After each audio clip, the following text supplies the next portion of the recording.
காவிரி, முல்லை பெரியாறு, பெண்கள் பாதுகாப்பு போன்ற சிக்கல்களுக்காக கண்ணீர் வடிக்காத தமிழ்நாடு அமைச்சர்கள் ஜனநாயகன் திரைப்படத்துக்காக வடித்த கண்ணீரோடு குற்றால அருவியே போட்டியிட முடியவில்லை என சாடியுள்ள அதிமுக முன்னாள் அமைச்சர் ஆர்.பி. உதயகுமார் ஜென்சி தலைமுறையை பஞ்ச் டயலாக்கால் ஜோசப் விஜய் அடிமையாக்கி உள்ளதாக கடிந்துரைத்துள்ளார்.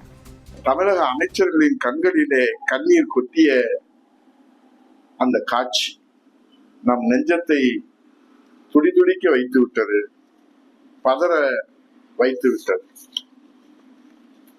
இந்த ஆண்டு காவிரியிலே டெல்டா பாசனத்திற்கு தண்ணீர் திறந்து விட முடியவில்லையே, அதனால் வந்த கண்ணீரோ? கர்நாடகா தாய் தமிழ்நாட்டிற்கு தண்ணீர் தர மறுக்கிறதே, அதனால் வந்த கண்ணீரோ?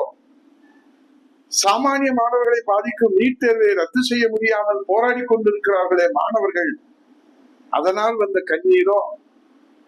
கர்நாடகா மேகதாது அணை கட்டுவதை எப்படி தடுப்பது என்பதனாலே வந்த கண்ணீரா?